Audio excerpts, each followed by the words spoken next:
everyone, welcome back. Today's video is a bit different. Today I have a movement guide for y'all. There are a ton of movement guides on YouTube. Movement guides that go way in depth, showcasing and explaining more movement mechanics in Apex. Today's video is more of me showing some of the core movement mechanics that I implement in my Apex gameplay. I hope you enjoy. Please consider subscribing, leave a like, and leave a comment below. That being said, stay safe, and I'll catch you in the next one. Peace.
So I'll start off with one of the more basic movement mechanics that I use, and that's tap strafing.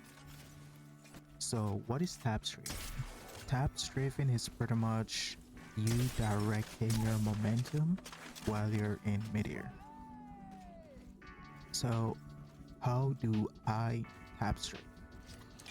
So what I will do, I would be inputting my forward input, and I would release my forward input and hit A or D depending on which direction I'm trying to tap strafe in.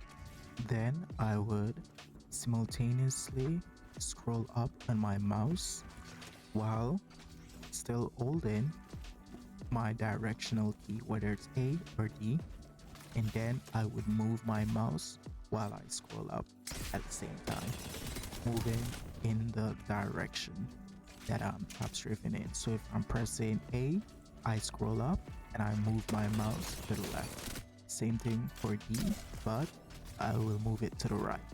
And that's how I do my tap strafe.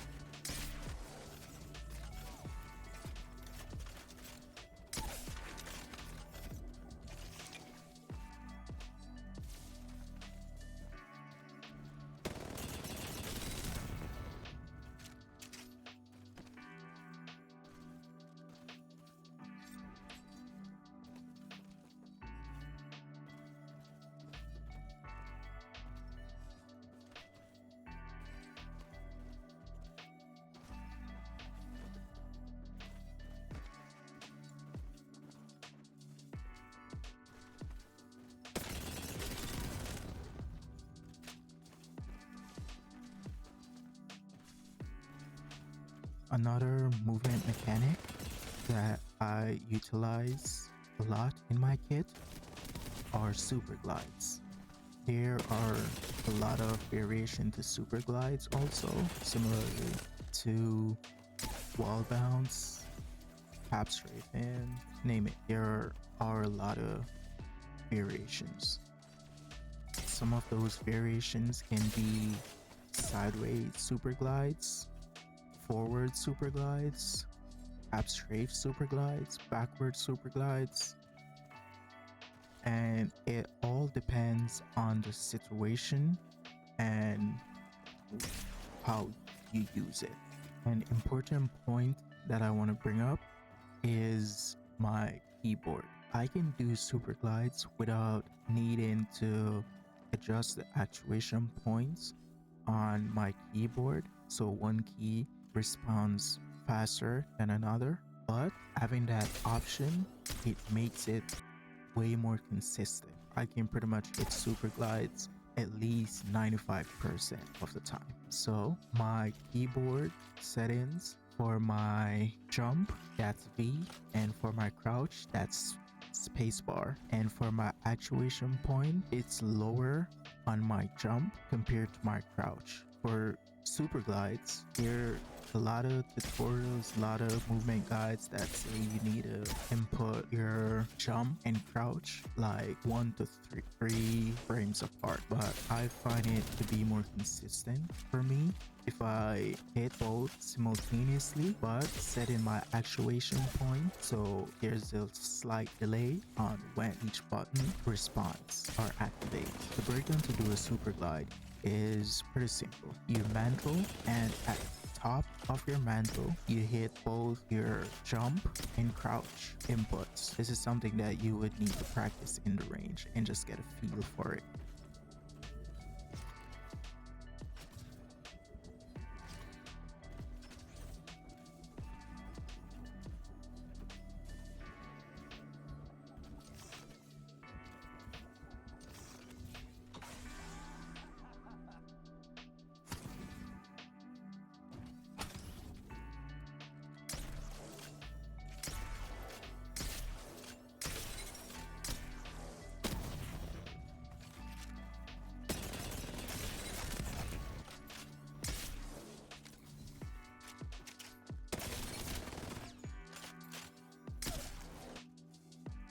The next movement mechanics that I want to talk about is super jumps.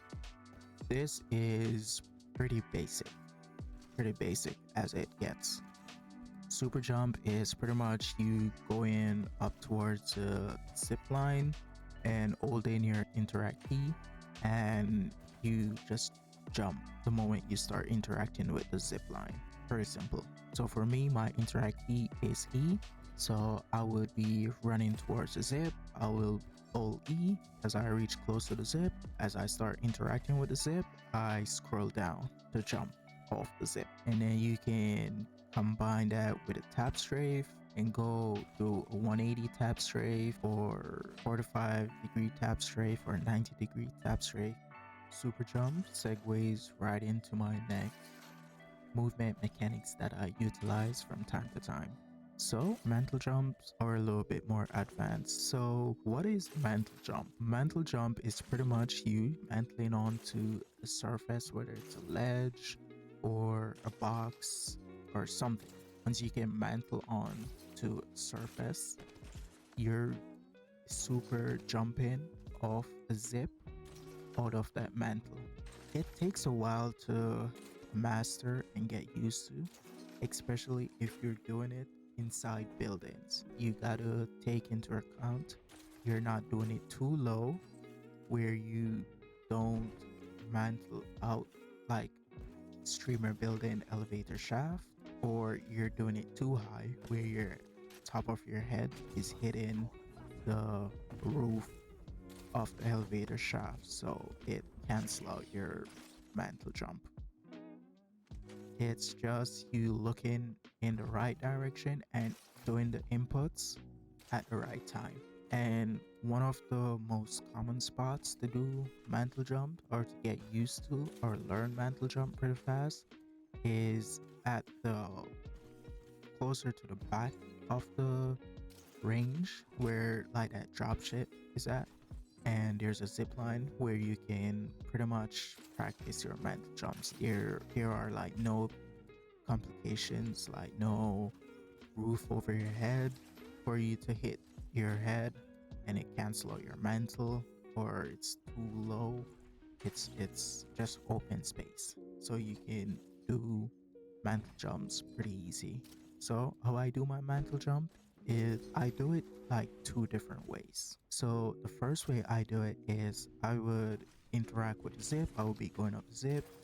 When I'm close to the ledge or the surface or the plane of the surface, I would hit my backwards key or my crouch key to get off the zip. I would mantle onto the wall or the ledge. And when the moment I start climbing up out of the mantle, I would hit my S key while simultaneously holding my interact key, and I would scroll down to jump. So and I would either look up or look down depending on the direction I want to manage. The movement mechanics that I utilize a lot is bunny hops. Yes, you can still bunny hop in Apex. You do get jump fatigue, so it's not something that you do infinitely. You have to reset. So how I do my bunny hops is, first of all, make sure your secondary key is bind to scroll wheel down so you can jump.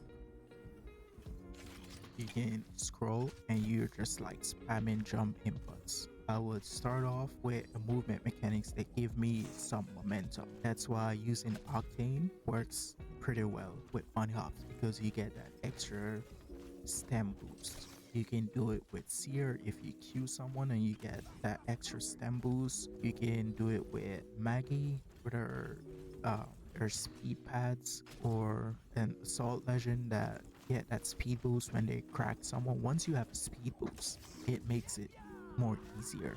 There are multiple ways to get like an initial momentum boost. So you can super glide, you can wall bounce and into a slide, get that momentum boost. So once you have your momentum boost, or you can start off with just like a jump slide into a bunny hop, and I would hold down my crouch input, and you're not just like spamming, you're not just randomly scrolling, but you're also timing your scrolls. So you want to do an entire scroll down and then scroll up, and then sometimes I don't include that scroll up for the tap strafe, and I'll just scroll down, and then scroll up. And just to strafe while I'm bunny hopping, I would normally do a bunny hop for like around 5 to 8 hops before I reset, because you're gonna get jump fatigue by you reach like the 6th or 7th jump or 7th hop. So I would say roughly do no more than 5 to 8 hops. If you do anything else above that, you're gonna get jump fatigue and your momentum is gonna be slow. That's pretty much my movement kit. So these are my mouse and keyboard settings. I do play on a higher in-game sense. I tend to change it a lot. I was playing 1800 DPI and I believe an in-game sense of 0.68. Then I was playing 1700 DPI with an in-game sense of 0.7 or 0.75. And now I'm playing 1600 DPI with an in-game sense of 0.8, between 0.8 to 0.83. But this is my current in-game sense. These are my keybinds, and it is very important that you bind your forward and your jump input to your scroll wheel. Forward to scroll wheel up and jump to scroll wheel down. And yes, I do play jump with V and crouch with spacebar. It feels comfortable to me. This will help you with tap strafing and bunny hops.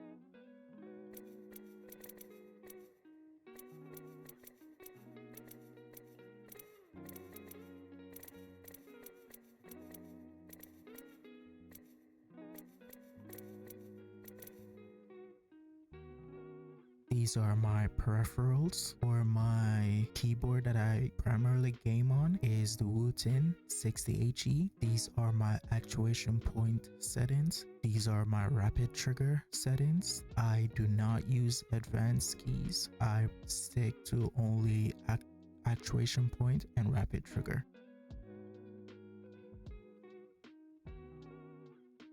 For my primer mouse, I play on the Crosshair Saber V2 Pro, and my current DPI is 1600 DPI.